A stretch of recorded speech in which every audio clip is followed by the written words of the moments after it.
Oke, baik. Selamat pagi untuk semuanya. Uh, ya, selamat berjumpa kembali di video pembelajaran untuk mata kuliah biologi molekuler.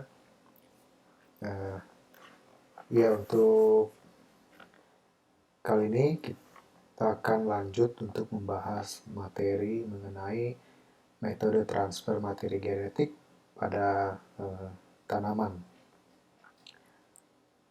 Ya,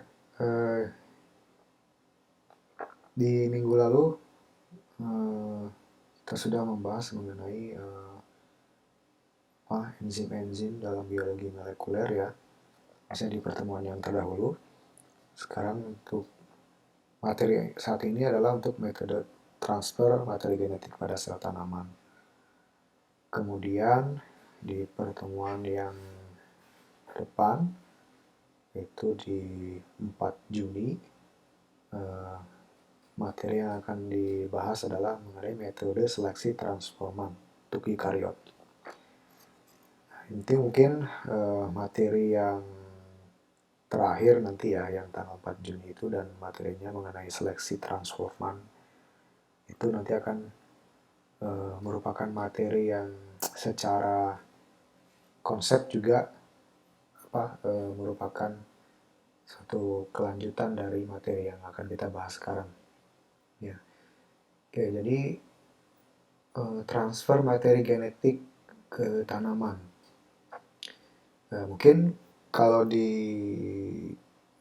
untuk mudahnya di dalam benak kita kan, kalau kita mendengar apa sih transfer materi genetik di tanaman itu kan mungkin yang pertama terlintas adalah GMO ya, genetically modified organism. Nah, dalam ini kan untuk tanaman ya, dan itu memang yang betul, GMO itu yang merupakan cara kita untuk istilah yang merupakan cara kita untuk mentransfer materi genetik di tanaman. Jadi seperti misalnya di gambar ini ya, tuh ada jagung yang terlihat sehat, kemudian ada juga jagung yang terlihat sakit. Ini karena ini dimakan oleh ulat, ya, ulat serangga ya. Jadi ini adalah suatu percobaan atau di lapangan ya, yang membuktikan bahwa kenapa jagung-jagung yang sehat ini bisa tahan, yaitu karena jagung ini merupakan jagung transgenik ya. Jagung transgenik karena dia membawa gen dari Bt, Bacillus thuringiensis itu. Itu kan Bt dari Bacillus thuringiensis itu kan menyandikan protein yang jika dimakan oleh serangga, oleh ulat itu di fase ulat itu nanti ususnya akan pecah ya, jadi mati. Jadi ini adalah salah satu contoh bahwa kita manusia untuk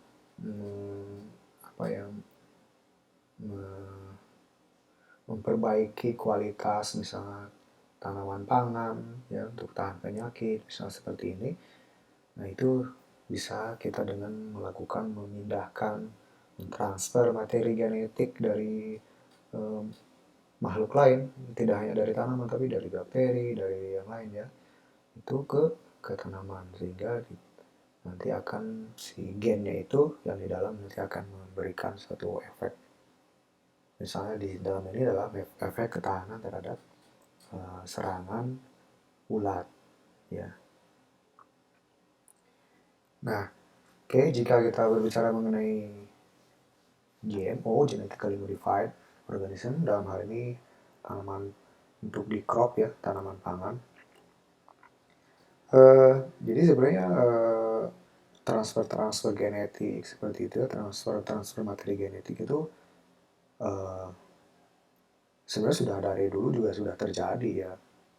Jadi kan misalnya ini pemeliharaan tanaman yang tradisional, conventional breeding itu kan menyilang-nyilangkan varietas satu ke varietas lain. Nah, itu kan selama penyilangan itu kan yang dari varietas ini pindah ke varietas yang satu, terjadi persilangan ya. seperti yang kita sudah bahas terdahulu mengenai segregasi, rekombinasi itu kan, itu semuanya itu kan berupa perpindahan materi genetik. Nah, untuk GMO itu ya ada juga orang melakukan dengan mutagenesis ya, misalnya banyak caranya untuk mutagenesis baik secara radiasi kimia ataupun radiasi cahaya misalnya, atau gelombang elektromagnetik misalnya. Nah, kemudian yang lebih modern mungkin ya, yang lebih modern, yang uh, lebih mutakhir itu misalnya RNA interference ya. RNA interference ini juga ada dibahas ya dulu di materi yang lalu, mengenai RNA interference ya. Jadi semuanya ini memerlukan teknik-teknik yang bisa mengizinkan materi genetik dari satu organisme itu dipindahkan ke organisme lain, ditransfer. Ya. Nah, seperti ini ya, misalnya dengan teknologi rekombinan, kemudian gene editing yang terbaru ya, gene editing CRISPR. Ini semua ini membutuhkan sebetulnya dalam teknisnya itu nanti membutuhkan bagaimana caranya memasukkan materi genetik ke dalam tanamannya itu. Nah, nanti ya ini, jadi sebenarnya transformasi genetik di tumbuhan itu atau di tanaman itu bisa dibagi ke dalam 4 golongan ya, berdasarkan caranya, metodologinya. Yang pertama physical, kemudian chemical, biological, dan implanta. Nah, mungkin ini contoh-contohnya ya. Untuk physical misalnya ada yang disebut microinjection pressure ya, kemudian biolistic atau gene gun atau juga disebut dengan particle bombardment ya, kemudian electroporation, microinjection, kemudian silika atau carbon fiber. Yang ini yang paling umum adalah sebenarnya mungkin yang biolistik dan electroporation yang paling umum ya, untuk physical yang paling umum dipakai. Kemudian secara kimia itu ada beberapa seperti polyethylene glycol, DHA dextran, fosfat, artificial lipid, protein, dan trimers ya. Nah, untuk kimia yang paling umum dan sederhana adalah polyethylene glycol. Ya. Kemudian biological. Nah, biological ini menggunakan bakteri yang disebut dengan Agrobacterium tumefaciens, kemudian Agrobacterium rhizogens. Juga ada yang melalui virus ya. Nah, untuk Agrobacterium tumefaciens ini istilahnya adalah nanti hasil atau transformasi itu disebut stable transformation, jadi transformasi yang stabil. Mengapa demikian? Karena untuk transformasi genetik melalui Agrobacterium tumefaciens itu nanti si tumbuhannya itu kan ada organ-organ ya, ada daun, batang, itu semuanya mengandung gen yang dipindahkannya itu gitu ya, atau yang disebut transgen ya. Jadi transgen itu adalah gen yang kita masukkan ke dalam tumbuhannya yang kita inginkan apa, kayak seperti tadi kan BT ya yang saya sebutkan, itu transinya. Nah, kemudian untuk Agrobacterium rhizogenes ini disebutnya hairy root transformation, dan karena nanti seperti akan kita lihat itu, jadi sifatnya itu dia tanamannya transgeniknya itu nanti akarnya itu akan jadi bertambah banyak gitu ya. Jadi dia memang jadinya terlokalisasi, tidak semua tumbuhannya itu mengandung transgenik, tapi hanya akar-akarnya saja, hairy root itu. Nah, kemudian virus mediated melalui virus. Ini agak jarang yang virus. Yang paling umum adalah yang Agrobacterium tumefaciens ini. Yang paling umum. Kemudian yang implanta itu meristem transformation, kemudian floral dip, kemudian pollen transformation. Nah, apa bedanya misalnya implanta transformation dengan biological transformation? Jadi implanta itu artinya adalah jadi transformasi itu terjadi di tumbuhannya itu sendiri. Dalam artian nanti akan kita bahas ya bahwa ketiga ini, yang ini, misalnya yang ketiga metode ini, nanti akan membutuhkan kultur jaringan untuk mendapatkan tanaman transgeniknya. Jadi ketika setelah misalnya ya agrobakterium misalnya, ketika agrobakterium sudah memindahkan DNA itu ke dalam genom atau ke kromosom tanaman, nanti kan selnya itu kan berarti mengandung DNA yang ditambahkan itu yang dimasukkan. Nah, artinya sel itu mengandung, artinya sel itu sudah sel transgenik si sel itu. Nah itu kan tapi kan baru sel. Nah bagaimana kita kan bukan selnya ini, kita butuhnya adalah tanaman yang utuh. Nah jadi dari sel transgenik itu untuk bisa mendapatkan tumbuhan utuh yang mempunyai akar, batang, daun, itu nanti akan membutuhkan kultur jaringan atau tissue culture. Ya, tuh. Nah, jika yang ini sudah tanamannya sudah ada. Nah, misal floral dip nih, nah, jadi bunganya aja yang di apa dicelupkan, ya, dicelupkan. Nah, sebenarnya dicelupkannya nanti ke agrobakterium juga gitu ya. Dicelupkan, nah nanti setelah gitu nanti bunganya itu tinggal apa kan udah bunganya sudah menyilang nanti. Nah, nanti dapatlah tumbuhan baru, tidak harus melewati kultur jaringan. Ya, itu sebabnya implanta. Nah, jadi pada umumnya transfer materi genetik ke tanaman itu membutuhkan regenerasi dari tanaman transgenik tadi yang sudah saya jelaskan itu ya. Nah, itu melalui kultur jaringan. Ya. Nah, jadi tahapnya yang pertama adalah tentunya kan transformasi genetik. Ya, misalnya jika menggunakan agrobakterium, berarti lewat agrobakterium, DNA-nya masuk ke genom tanaman ya, atau melalui fisikal atau chemical, misalnya dengan partikel bombardment misalnya ya, atau ini misalnya dengan polyethylene glycol. Nah, setelah melalui proses ini kemudian untuk mendapatkan tanamannya itu harus diregenerasi disebutnya dari tanaman transgenik ya. Nah itu, nah nanti ini ada istilah disebut planglet ya. Jadi planglet itu biasanya kalau kita ingin misalnya tadi jagung ingin kita transformasi dengan melalui agrobakterium. Nah, biasanya tuh materi yang digunakan itu biasanya adalah berupa potongan kecil daun ya. Nah, potongan kecil daunnya itulah yang dikasih atau diberikan dengan agrobakterium. Nah, itu potongan daun itu yang kecil. Itu disebutnya planglet.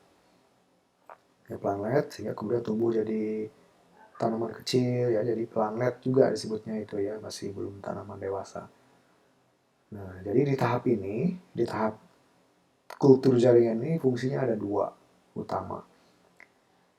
Yang pertama tadi ini dulu ya, regenerasi. Artinya dari planglet atau sel yang sudah mendapatkan materi genetik dari luar tadi, artinya sel atau jaringan yang transgenik, itu kita inginkan dia menjadi tumbuhan utuh. Nah, itu disebut regenerasi. Ya. Kemudian selain itu adalah kultur jaringan ini untuk menyeleksi juga mana sel atau jaringan atau planglet yang merupakan tanaman transgenik dan mana yang bukan, karena keberhasilan transfer ini memindahkan materi genetik misalnya dari agrobakterium ke tanaman itu frekuensinya rendah ya. Karena frekuensinya rendah, kita harus memilah-milah mana yang menyeleksi, mana yang misalnya sudah jadi transgenik, mana yang belum, artinya tidak kemasukan DNA ya. Nah itu itu diseleksi, itu diseleksinya juga di tahap kultur jaringan. Sehingga nanti di akhir kita dapat tanaman transgeniknya yang membawa transgen itu ya. Gitu. Nah ini untuk transformasi implantat tadi, sepertinya yang tadi floral dip misalnya, itu kan non tissue culture. Nah, jadi sebenarnya ini mengapa orang mencoba ini, artinya melakukan ini juga karena pertama memang bisa jadi lebih sederhana ya, karena kultur jaringan itu cukup memakan waktu dan juga tenaga ya, karena tidak mudah untuk artinya meregenerasi tumbuhan gitu ya sampai jadi besar gitu, itu tidak mudah juga kadang dan juga banyak. Jadi eh, ya jadi misalnya ini saya ini kan dulu ya, jadi kenapa ini dilakukan itu implanta itu biasanya untuk menghindari kultur jaringan karena tadi yang saya sebutkan ya, tidak mudah juga.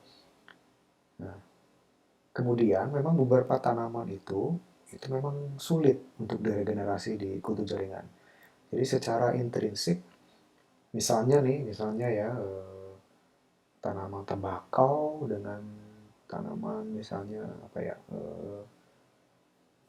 pepaya misalnya, itu beda kemampuan meregenerasinya di kultur jaringan. Misalnya tembakau itu sangat mudah ya, jadi memang tumbuhan itu berbeda di situnya ya. Jadi jika tembakau itu dengan kultur jaringan itu relatif mudah, tapi misalnya pepaya itu cukup sulit misalnya.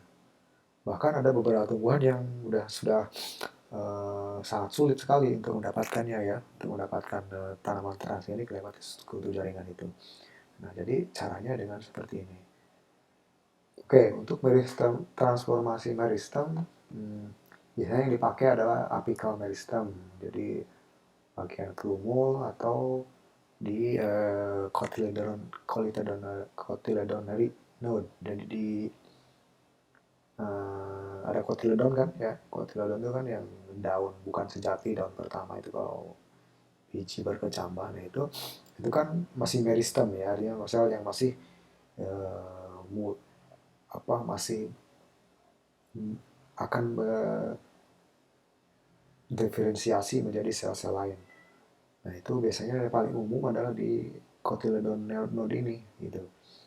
Nah, itu biasanya menggunakan juga agrobacterium. Nah, karena dia sifatnya masih meristem, nanti dia akan bisa menjadi berdiferensiasi menjadi tanaman utuh. Tapi ini tidak memerlukan misalnya ditumbuhkan di media seperti kutu jaringan.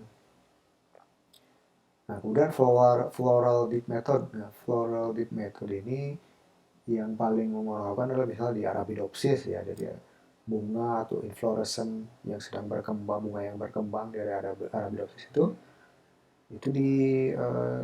direndam di larutan yang mengandung sel Agrobacterium tumefaciens, kemudian ada sukrosa 5%, kemudian juga surfaktan silwet 77.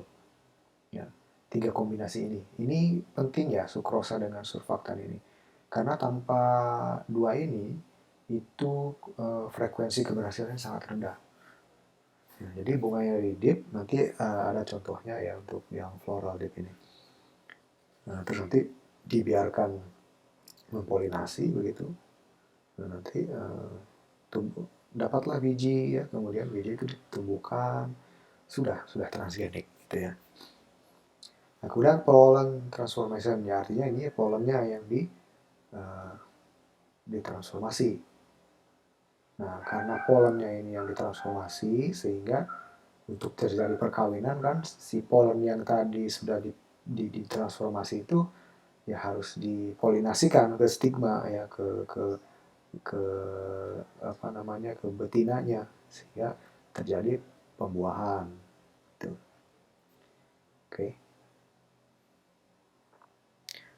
Nah, karena memang secara teknis, artinya dalam bioteknologi ini ya untuk misalnya tanaman-tanaman transgenik, GMO, itu yang paling umum dilakukan adalah menggunakan Agrobacterium tumefaciens.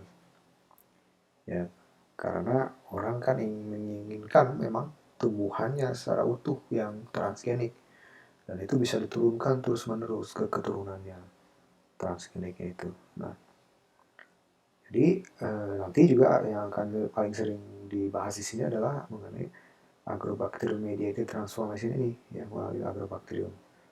Ya, sudah dijelaskan tadi, ini stable transforman ya, jadi stabil karena seluruh organ tanaman itu membawa transgen, kemudian dia diturunkan tentunya kan karena seluruh tubuhnya kan, sehingga gametnya pun, polennya, stigmanya juga mengandung transgenik, sehingga keturunannya juga akan transgenik.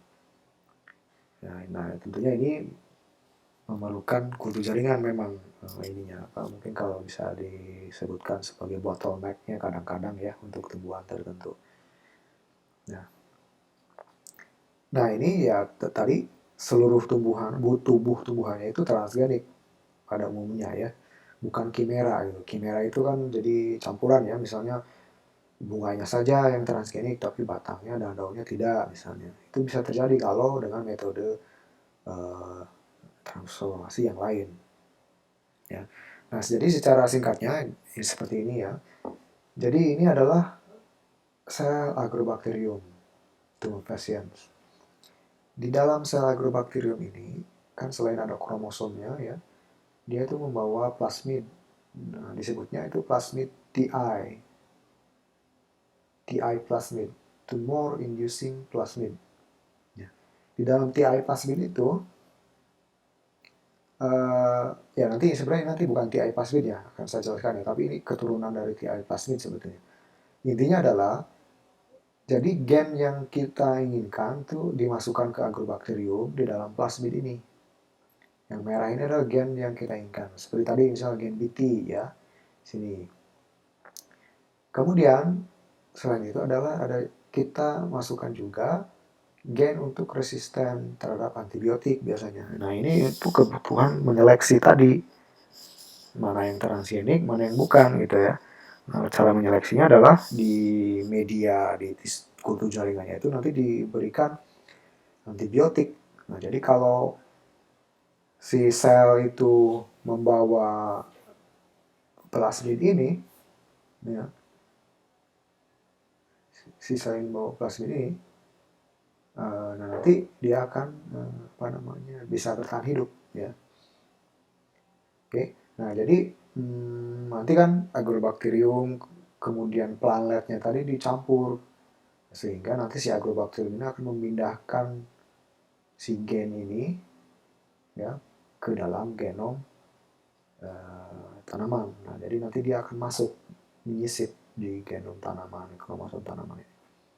Nah, jadi ya masuk ya ke dalam genom tanaman. Nah, kemudian nanti diseleksi ini di sini di tahap kultur jaringan ini.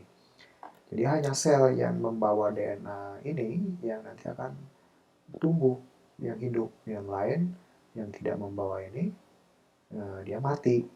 Ya. Nah, kemudian setelah ini ya diregenerasi terus. Jadi selnya ini harus kita ubah menjadi tanaman utuh gitu. Biasanya diberikan hormon-hormon ya, hormon-hormon untuk apa namanya itu diferensiasi sehingga nanti bagaimana membentuk akar ya, batang, daun itu diberikan hormon seperti sitokinin dan lain-lain misalnya biasanya. Setelah tumbuh nanti biasanya sudah dipindahkan ke tanah ya. Nanti diuji lagi biasanya. Diambil lagi daunnya, kemudian nanti misalnya dicek gennya apakah sudah ada, betul masuk ya, bisa misalnya melalui PCR misalnya gitu. Ya. Atau ya kalau memang misalnya gennya BT tadi ya dicoba saja masukkan misalnya ulat ke situ, apakah ulatnya mati atau tidak gitu loh. Ya. Nah, ini oke, ini masih overview ya, overview metode untuk transformasinya ya. Ini adalah mungkin yang dua metode yang lumayan paling umum dilakukan. Yang pertama itu melalui Agrobacterium mediated transformation. Kemudian yang kedua adalah gene gun atau particle compartment itu ya. Nah, jadi untuk Agrobacterium tadi ya gen yang kita inginkan kan, kita masukkan ke dalam plasmid, plasmid. Nanti plasmidnya ini masukkan ke dalam selnya, apa sih yang ada di dalam sel. Nah, kemudian kan nanti dicampur itu, diinokulasi si sel atau panglet tumbuhannya itu dengan agrobakterium ini. Nah, kemudian pindah ya si gennya ini ke genom tanaman. Nah, nanti kan ada yang sukses ya, ada yang pindah betul ke sini, ada yang tidak. Itu si sel tumbuhannya itu. Nah, nanti seleksi di sini mana yang transgenik, mana yang bukan melalui misalnya dengan antibiotik tadi. Ya. Nah, kalau memang betul ada dia di dalam, dia akan tumbuh dengan antibiotik itu sehingga menjadi tanaman dewasa. Nah, kemudian untuk gene gun, ya, jadi gennya itu direplikasi dulu, diperbanyak, kemudian ini nanti dilapisi dengan partikel emas. Apa? Oh, maaf. Jadi partikel emas, kemudian DNA-nya itu menempel di sini di partikel emas itu. Jadi si DNA-nya yang melapisi. Nah, kemudian ada alatnya ya, nanti alatnya itu akan menembakkan partikel ini sehingga karena ini ada emas ya, logam di sini, partikelnya kecil, ini bisa tembus ke dalam selnya masuk. Nah, kemudian masuk ke genom. Nah, kemudian sama ini ya, melalui kultur jaringan diseleksi sampai menjadi tumbuhan dewasa. Nah, ini untuk partikel bombardment alatnya seperti ini. Ya, jadi bisa dilihat di sini ya. Misalnya ditembakkan, misalnya di sini ada jaringan atau planet tumbuhan atau hewan misalnya. Atau ini ke daun ya. Jadi DNA dan partikel emas dicampur ya tadi kan, kemudian campuran ini kan menempel ya DNA-nya di emasnya ini, kemudian ditembakkan ke dalam selnya, ya. Kemudian masuk ke dalam ya ininya. Nah, secara umum ini seperti ini alatnya. Jadi di sini ada gas yang menembakkan itu adalah helium, gas helium ini. Nah, nanti misalnya di mana ya? Nah, ini DNA yang DNA coatednya di sini, micropelletnya. Sini ya. Jadi di sini nanti ada semacam pressure, tekanan. Kemudian ini ada stopping screen. Stopping screen ini sebetulnya masih bisa dilewati, tapi nanti dia akan memecah gitu, memperkecil partikel-partikelnya sehingga lebih buyar. Nah, kemudian ini menembus ke dalam sel. Ya. Nah, jadi di sini adalah metal partikel dilapisi DNA ya, kecil-kecil, kemudian apa dia dalam bentuk droplet kecil di dalam makroproyektil ya, makroproyektil. Jadi ada proyektil. Nah, kemudian ada satu discharge tadi ya, kalau misalnya di tombolnya dipijit gitu, kemudian ada tekanan keluar. Nah, itu kan ada pressure. Nah, pressure-nya akan mengimpel, melontarkan makroproyektil itu. Nah, kemudian ditahan oleh stopping plate. Nah, kemudian yang kecil-kecil mikroproyektilnya itu tetap akan tembus ya, udah akan buyar gitu. Nah, nanti kenalah ke sel-sel tadi gitu, kemudian tembus. Jadi DNA-nya bisa masuk. Oke, kemudian untuk kimia. Nah ini dengan polyethylene glycol, ya polyethylene glycol, ini biasanya menggunakan protoplas sebagai bahan materialnya.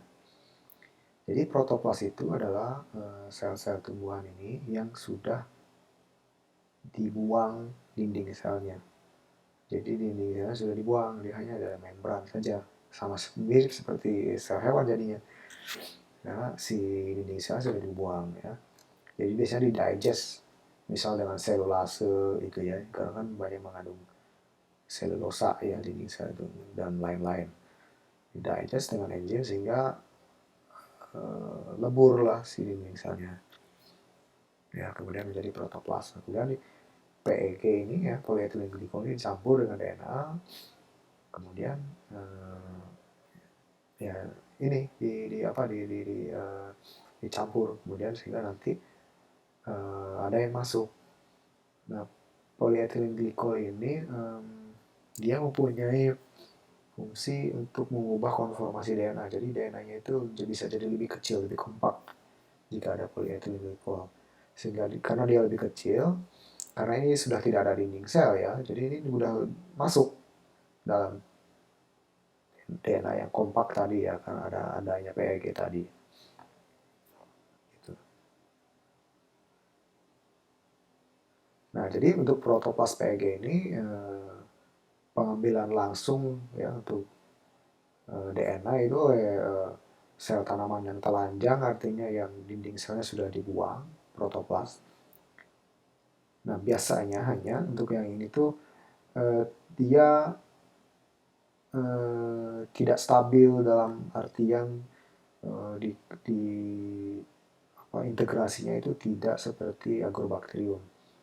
Karena nanti untuk agrobakterium itu, seperti akan dijelaskan, untuk supaya DNA yang tadi asing itu menyusup di genom itu ada mekanismenya.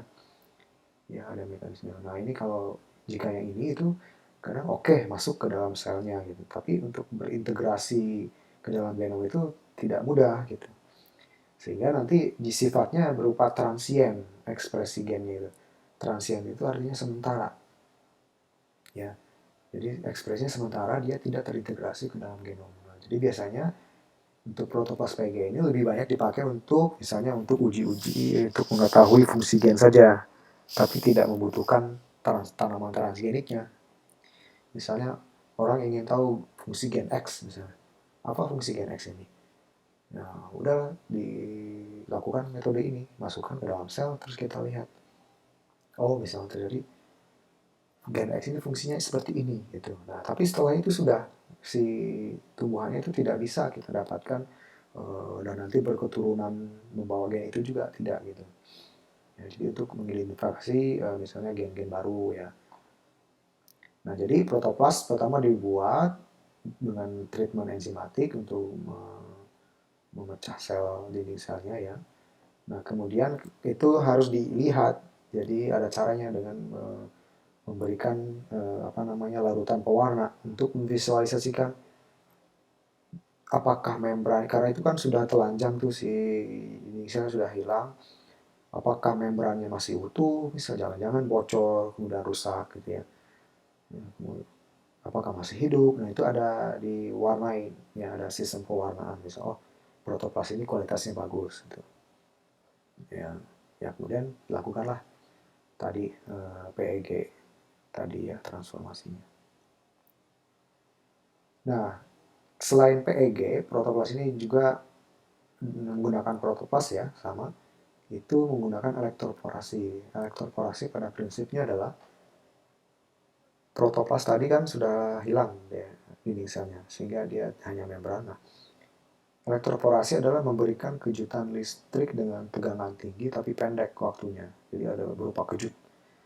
Karena ada kejut ini nanti membran-membran ini nanti akan membentuk pori karena ada muatan listrik ya. Nah, karena ada berpori, jadi berporinya lebih besar, DNA yang ada di sini bisa masuk. Intinya itu. Ya, jadi ini kan proses pembuatan protoplasnya ya, kemudian DNA dicampur dengan protoplas, kemudian ada electric shock ya, masuk ke dalam pori-pori ini, ya, dan bisa masuk ke dalam nukleus ya. Nah, jadi seperti ini, biasanya berupa disebutnya kuvet.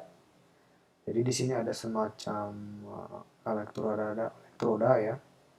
Nah, jika ada muatan listrik kan arus listrik ada kejutan nih di larutan ini. Nah, kejutan ini membuka pori-pori ini sehingga DNA bisa masuk gitu ya. Jadi sebenarnya prinsipnya sederhana seperti ini untuk elektroforasi itu. Nah, oke. Nah, ini adalah yang kita akan apa namanya bahas lebih jauh ya. Jadi agrobacterium mediated transformation. Jadi orang menemukan pertama kali bahwa ternyata bakteri itu bisa memindahkan materi genetik ke tanaman. itu ditemukan ketika orang mengamati ada penyakit di sini, crown gall disease disebutnya. Jadi crown itu kalau di tanaman itu adalah bagian bonggol bawah ya.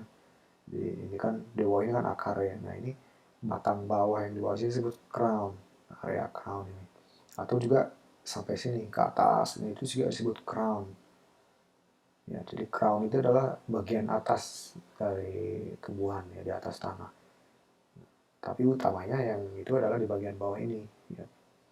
Nah jika dilihat di sini, ini bentuknya seperti ini karena tumor. Ya, jadi ada tumor di sini. Seperti ini juga ya. Ini tumor-tumor ini. Nah, tumor-tumor ini disebabkan oleh Agrobacterium tumefaciens. Nah, selain tumor ini, ada yang disebut dengan hairy root disease. Jadi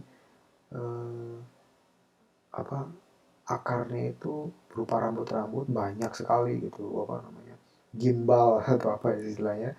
Dan kadang dia akarnya itu tidak hanya di bagian akar juga, tapi di batang tiba-tiba ada akarnya keluar gitu. Nah itu disebut hairy root disease. Nah untuk hairy root ini disebabkan oleh Agrobacterium resinis ya, jadi satu genus tapi beda spesies.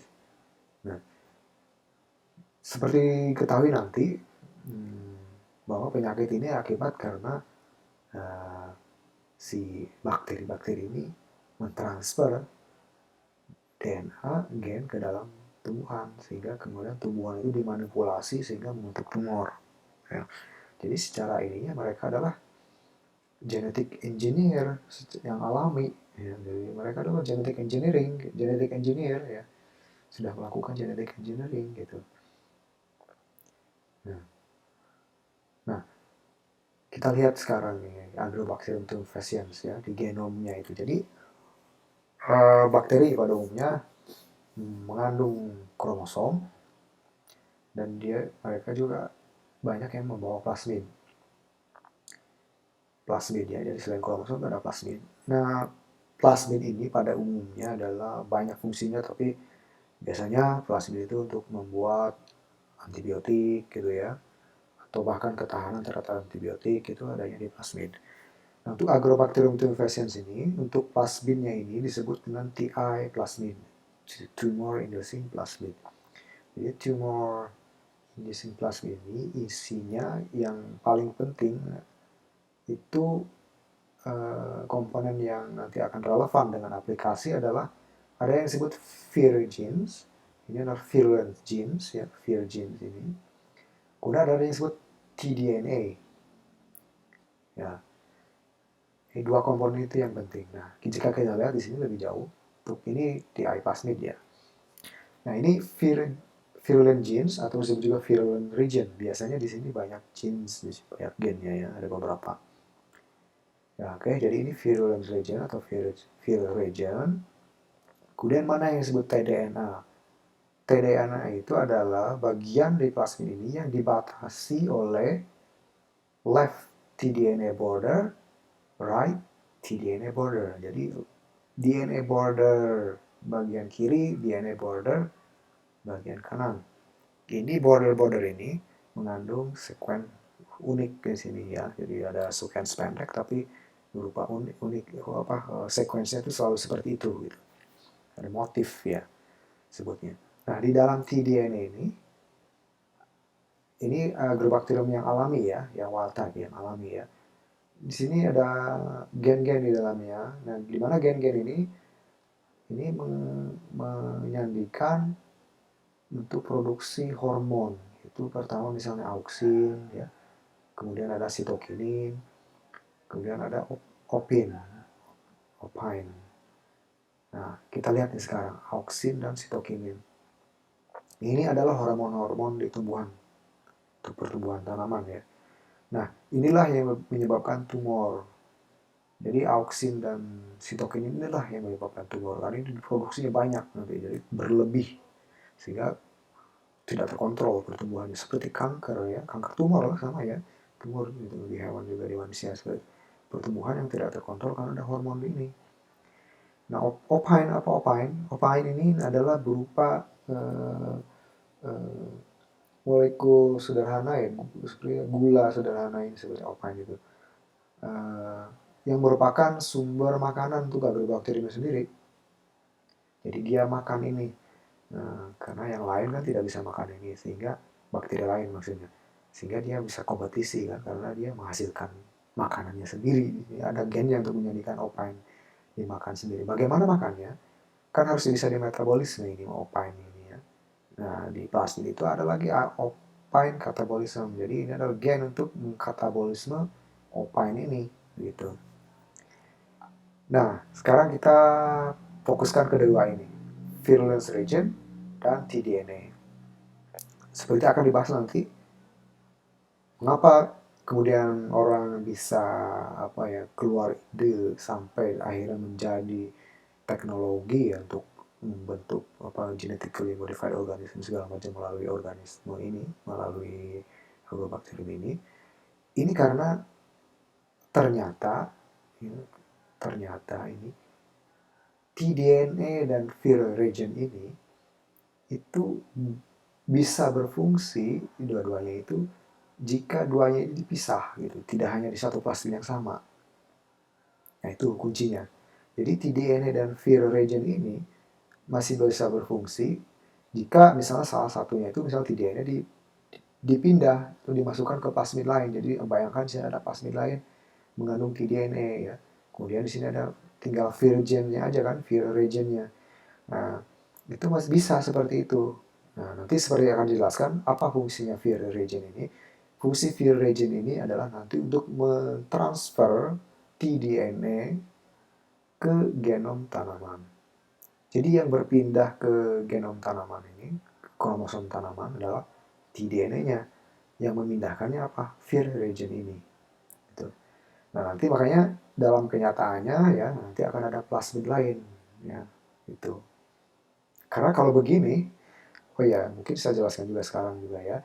Jadi ini kan wild, artinya liar nih, agrobakterium liar. Nah, kalau ini dipakai langsung di tanaman nanti tanamannya tumor-tumor semua gitu kan. Jadi makanya nanti di dalam tDNA-nya sendiri nanti ini akan dibuang yang ini ya, diganti-ganti ini semua ini.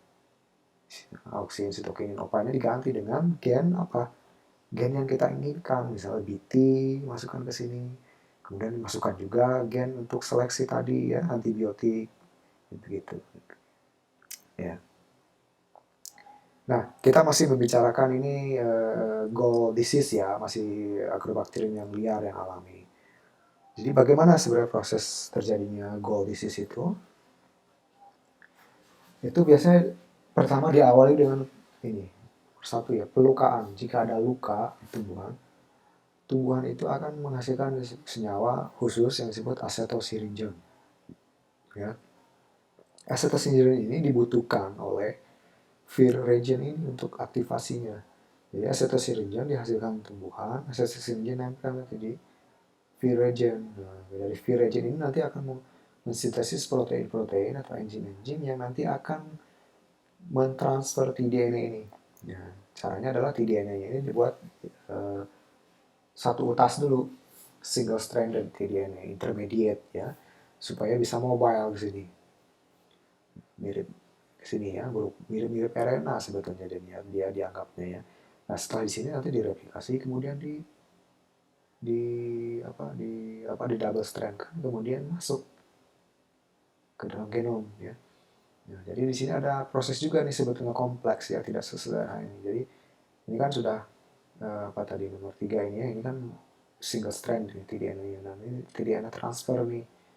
tDNA transfer kemudian terjadi tDNA kompleks kemudian masuk ke dalam nukleus dan terintegrasi ke genom. Nah, ingat ini adalah masih agrobakterium liar. Di dalamnya ada auksin, tadi kan di tDNA itu kan ada auksin, ada sitokinin. Nah, keduanya ini nanti akan membentuk tumor. Nah, kemudian ada apa lagi di situ? Ada opain kan? Opain dihasilkan, opainnya ini dimakan oleh agrobakterium ini. Nah, ini penyisipannya ini random. Ya, sifatnya random di dalam kromosom ini. Lokasinya bisa di mana saja. Ya. Nah, oke. Jadi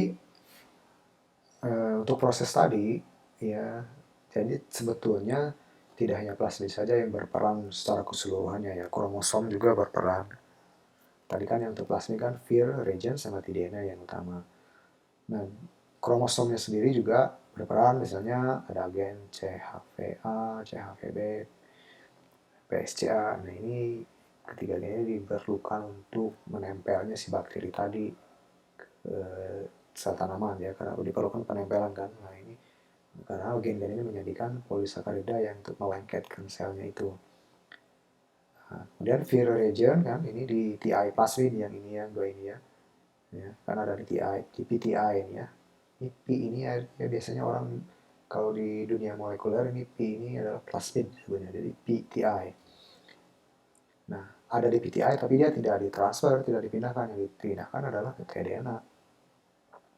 Nah, ini si Vir region ini menyandikan gen-gen yang apa mengandung gen-gen yang menyandikan protein untuk transfer tDNA-nya ini. Nah, tDNA kan tadi memproduksi opine dan juga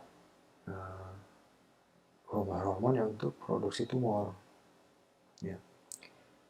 Oke, nah itu penyakit alaminya ya, Gold disease tadi prosesnya seperti itu. Nah, kemudian bagaimana relevansinya, bagaimana kita memanfaatkan itu sehingga menjadi suatu teknik eh, molekuler untuk merekayasa genetika tanaman. Ya. Nah, hal yang pertama adalah agrobakteriumnya ini kan harus tidak boleh, kita ingin menggunakan bakterinya itu tidak boleh menyebabkan tumor nanti di tanamannya. Misalnya saya punya jagung ingin dimasukkan biti, terus dicampur dengan agrobakterium yang liar. Nah itu nanti ya malah menjadi tumor ya.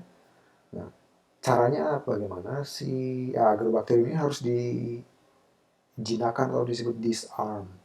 Disarm ya tadi yang sudah saya jelaskan. Gen-gen untuk tumor itu dibuang. Ya, ya. Kemudian, nah jadi gen-gen tumor tadi yang hormon itu dibuang. Kemudian, nah jadi di CTI plasmidnya itu dibuang yang tadi ya, TI plasmidnya itu dibuang. Kemudian yang apa namanya, Vir region dan tDNA itu dipisah. Mengapa harus dipisah? Karena untuk memudahkan merekayasa, artinya memudahkan kita untuk merekayasa, artinya untuk kan kita misalnya pengen gen BT itu kan harus ini kalau hanya masih di TI plasmid repot ya.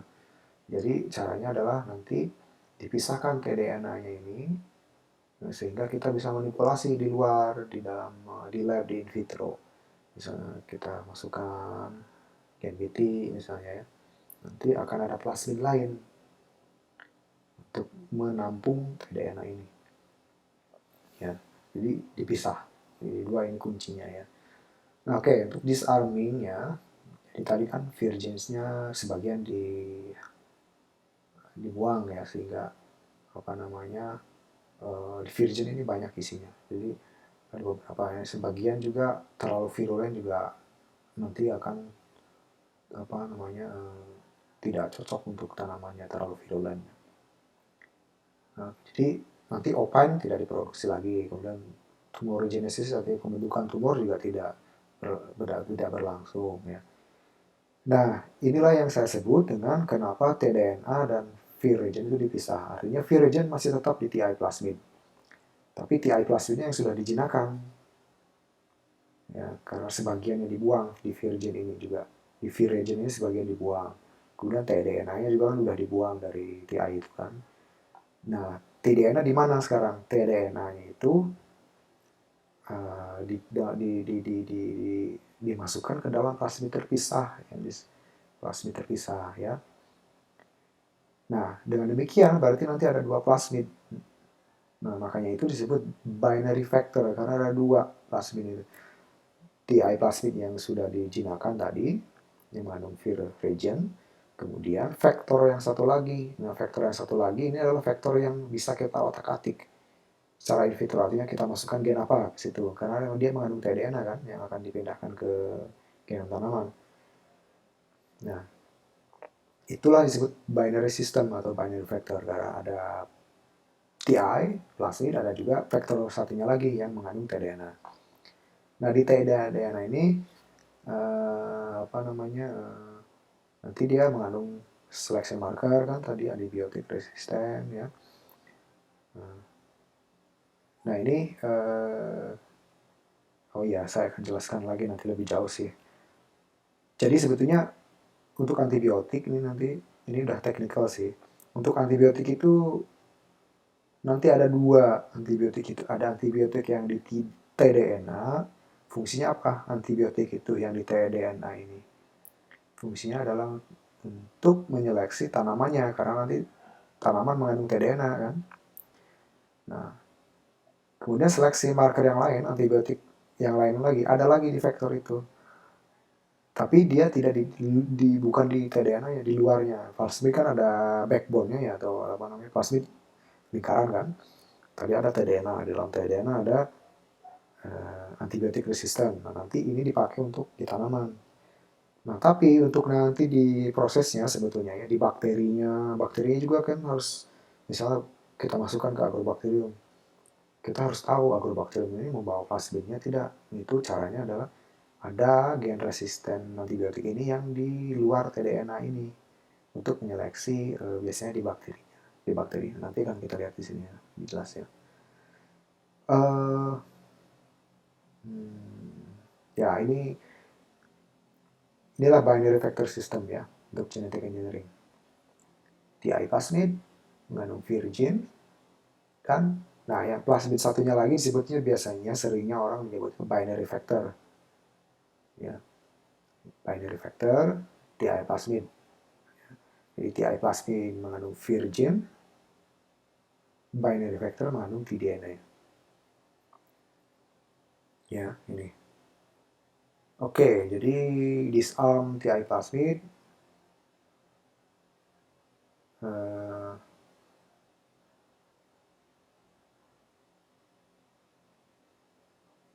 Oke, ini agak membingungkan ini ya. Disarm TI plasmid tapi it has tDNA ya. Maaf ini intinya ini saja ya. Sudah tahu lah ya ininya. Nah, sekarang saya akan menjelaskan ini.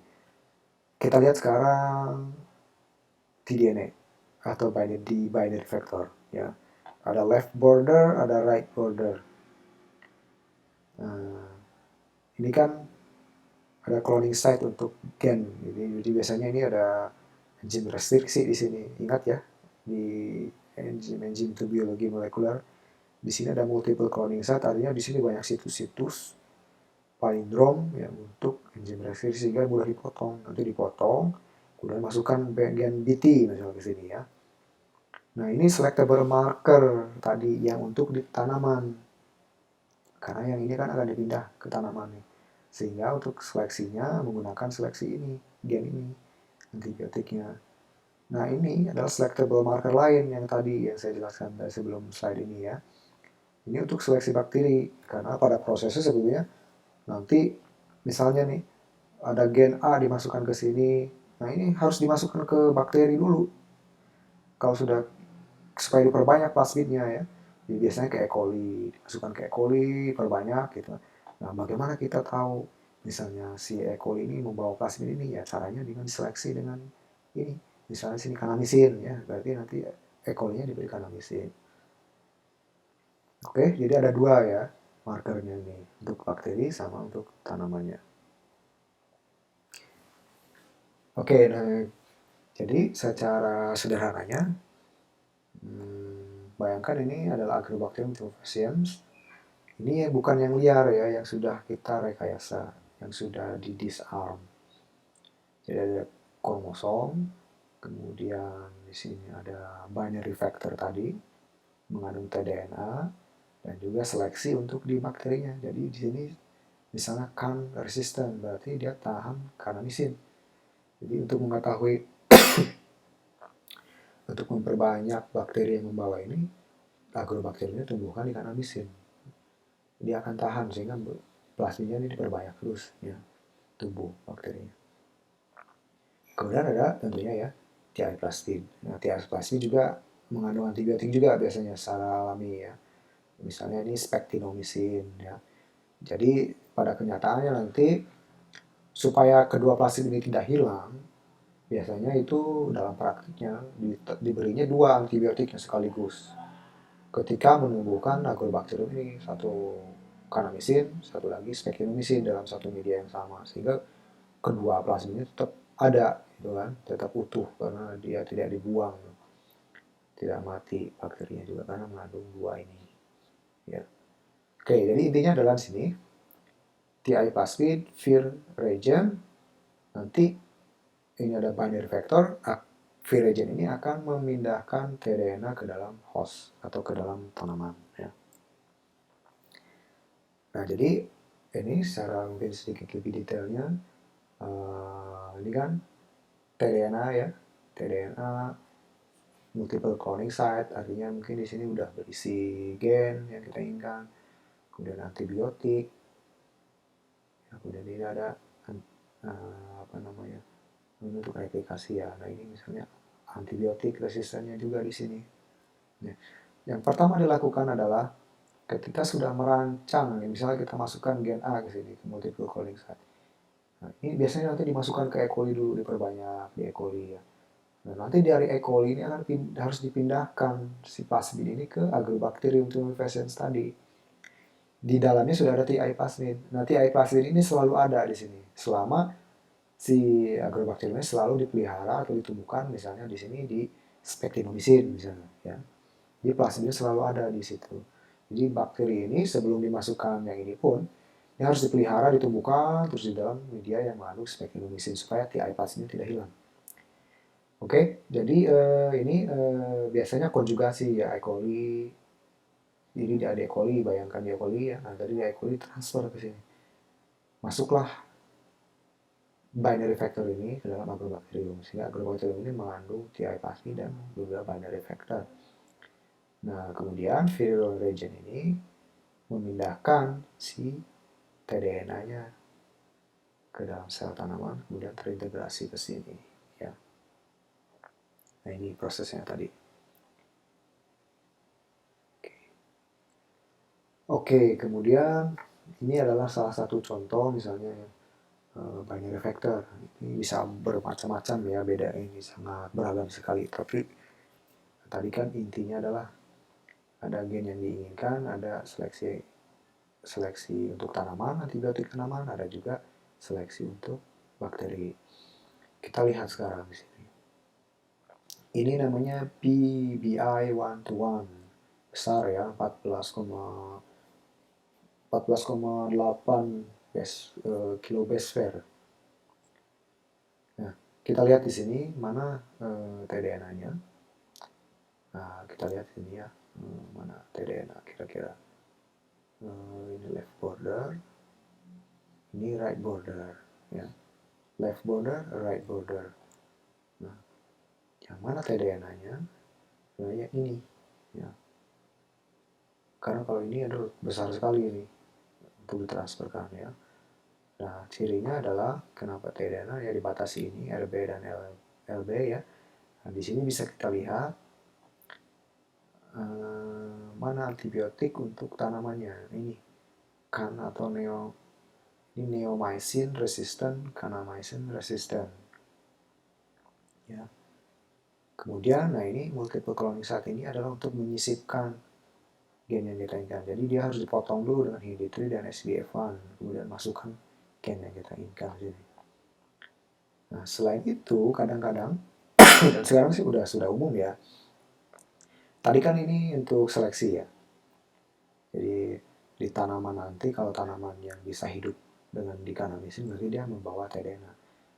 Nah, tapi untuk mempermudah, itu kadang dimasukkan juga yang disebut reporter gene. Reporter gene. Jadi gen pelapor. Gen pelapor ini fungsinya adalah ini akan memberikan biasanya berupa visual. Bisa kita lihat gitu. Contohnya apa? Misal GFP yang paling terkenal ya. Green Fluorescent Protein. Jadi untuk mempermudah seleksi kan terus berlangsung nih. Di medianya ditambahkan kanamisi terus sehingga nanti sel-sel yang tumbuh hanya yang membawa tDNA ini. Selain itu, untuk mempermudah melihat itu biasanya orang misalnya masukkan GFP misalnya ya, sehingga bisa dilihat di mikroskop nanti. Kalau dia berpendar di fluoresen, berpendar hijau, green fluorescent protein itu, oh berarti betul sudah transformasi si tanaman itu.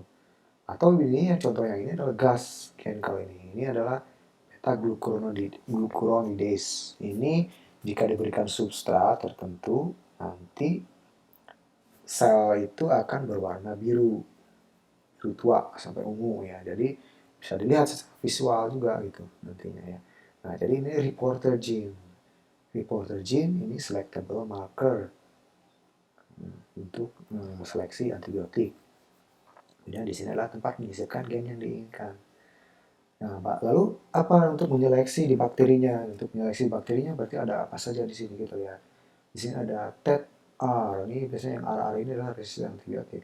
Ini adalah tetracycline resistant, ini kanamisin resistant. Ya. Jadi bisa ditumbuhkan di kanamisin atau bisa ditumbuhkan di tetracycline. Atau biasanya orang untuk supaya lebih yakin, biasanya dua-duanya antibiotik diberikan ya. Tuh. Oke, ini contohnya ya. Nah, kemudian kita beralih ke protokol bagaimana transformasinya itu atau membuat tanaman transgenik itu dengan agrobakterium itu ya.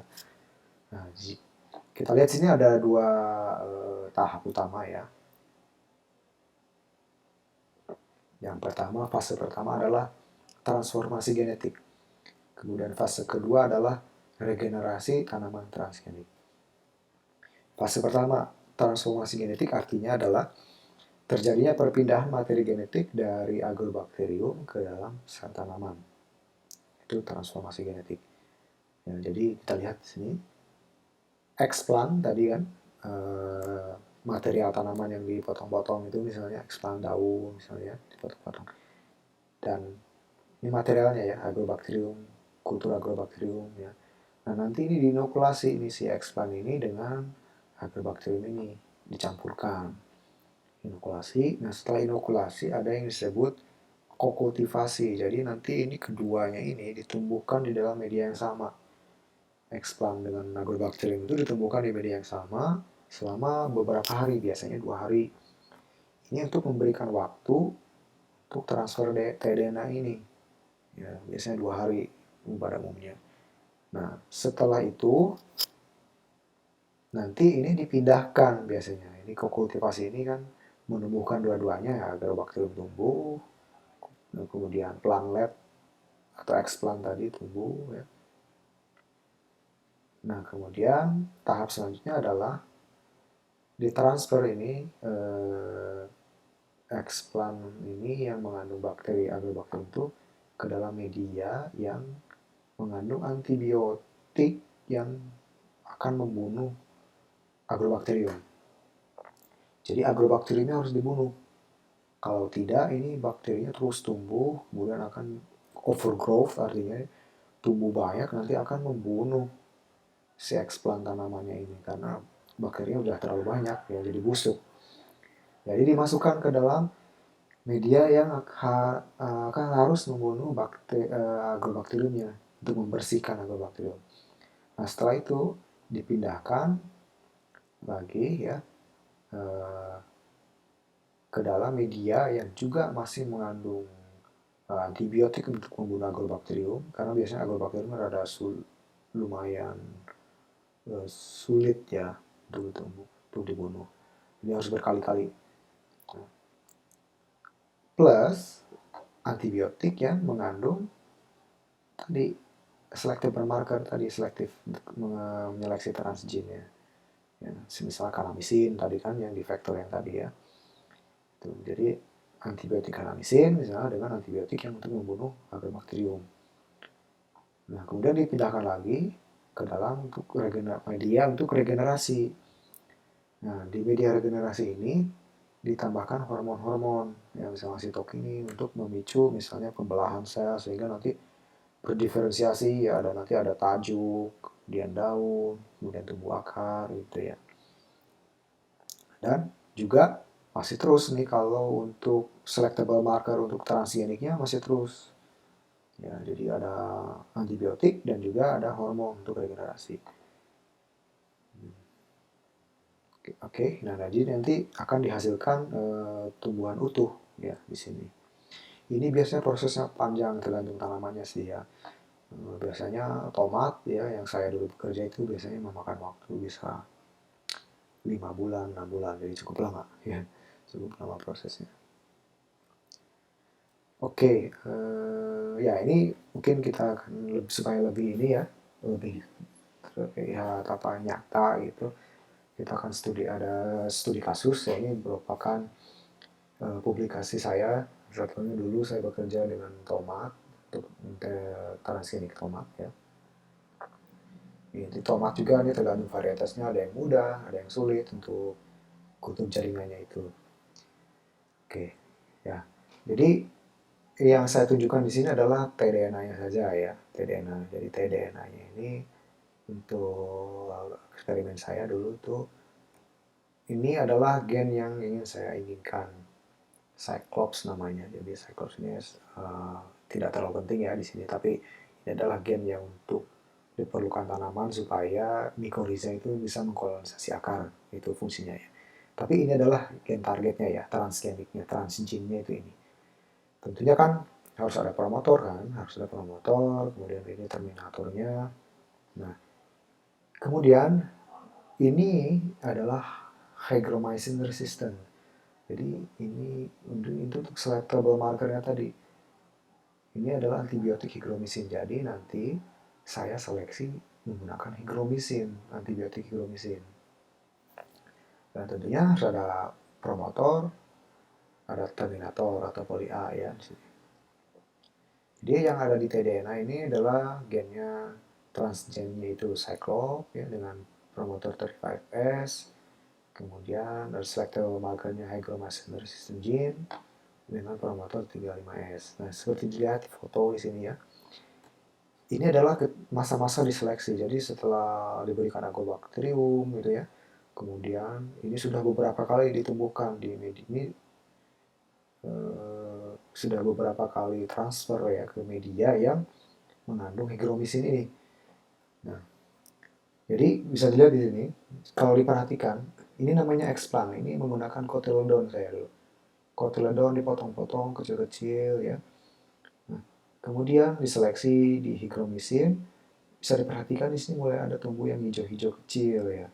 Ini kan mati nih sebagian besar nih. Ya kan kuning-kuning ini mati. Artinya ini tidak mengandung tDNA, mati dia. Nah, kecuali ada yang sudah mengandung hijau-hijau ya, boleh terlihat hijau-hijau. Nah, ini adalah sel-sel yang hidup yang tahan terhadap hygromycin. Kemudian dari sini saya potong-potong lagi. Dipotong, dipisahkan dari sel-sel yang mati, dipindahkan ke sini. Nah, seperti dilihat di sini sudah mulai ada kemudian terbentuk daun ya, daun yang mulai terbentuk atau apa namanya shoot, tajuk terbentuk ya. Terus dipindahkan sampai akhirnya nanti terbentuk akar, jadilah tanaman utuh ya, tanaman tomat utuh. Nah, itu tadi menggunakan hygromycin saja ya. Nah, tadi kan saya bahas juga ada kadang kita orang menggunakan juga reporter gene. Nah, di sini saya menggunakan reporter gene GFP di sini. Di sini ada dua sebenarnya. Ini masih tDNA ya. Ini ada gas tadi kan ada GFP. Nah, kemudian ini hygromycinnya ya. Kemudian, nah untuk kasus ini tidak ada gen interestnya tadi, gen transgennya tidak ada, yang ada hanya ini promotor Cyclops gitu. Tapi itu tidak penting lah ya. Artinya tidak gen transgennya tidak ada. Saya hanya ingin melihat bagaimana transformasi ini berhasil atau tidak. Jadi saya tentunya kan ini kan harus diseleksi dengan hygromycin terus gitu ya. Kemudian bisa juga dilihat dengan GFP, artinya menggunakan mikroskop fluorescence. Seperti dilihat di sini, ini kan gelap karena dia menggunakan sinar UV ya. Bisa dilihat di sini ada berapa warna di sini? Ada 3 warna yang hijau, biru, merah. Yang mengandung GFP adalah yang hijau, karena green fluorescent protein ya. Ini merah dan biru ini adalah itu tidak dihiraukan saja ya karena itu artinya blank, tidak mengandung warna hijau begitu ya ini karena dari mikroskopnya. Bisa lihat di sini ada hijau di sini ya, hijau, hijau, hijau. Berarti sel-sel ini, nah ini juga ya hijau, mayoritas hijau. Berarti sel-sel inilah yang sebetulnya transgenik begitu. Bisa langsung dilihat dengan mikroskop. Ya. Jadi sel-sel ini berupa transgenik seperti ini. Oke. Oke. Nah, itu tadi itu kan agrobakterium yang menggunakan kultur jaringan, stable transformation. Seluruh tubuh tanamannya mengandung transgenik. Nah, kadang orang untuk tadi seperti tadi ya floral dip itu ingin mempelajari gen gitu ya, tidak ingin membutuhkan tanaman utuh yang transgenik. Antara lain bisa menggunakan namanya agroinfiltration. Intinya agroinfiltration ini adalah ini di sini syringe ya. Di dalamnya ada agrobakterium yang mengandung plasmid, mengandung tDNA tadi. Ini dipaksa masuk ke dalam daun. Sehingga nanti di dalam daun ini terjadi pemindahan materi genetik, sehingga nanti terjadi ekspresi gen diinginkan ya di daunnya ya, karena sudah tertransfer kan DNA-nya ke daun ya. Itu jadi hanya di area ini aja yang ada agrobakteriumnya. Ini untuk percobaan cepat ingin melihat fungsi gen itu agroinfiltration namanya. Seperti dilihat di sini misalnya. Bisa dilihat ya, ini kan daun nih. Misalnya saya masukkan binary vector yang mengandung JFP di sini ya, disuntikan agroinfiltrasi. Kemudian ini DS-red ini mirip JFP tapi warnanya merah. Kemudian negatif kontrol artinya tidak mengandung ini, gen-gen ini. Ya, hanya tDNA-nya kosong, tidak mengandung ini. Kemudian ini campuran JFP dan DS-red. Jadi ini adalah area yang misalnya tadi disuntik tadi ya. Bisa dilihat, oh area ini tertransformasi sel-selnya gitu ya. Yang ini juga, dan begitu pula yang ini. Ya.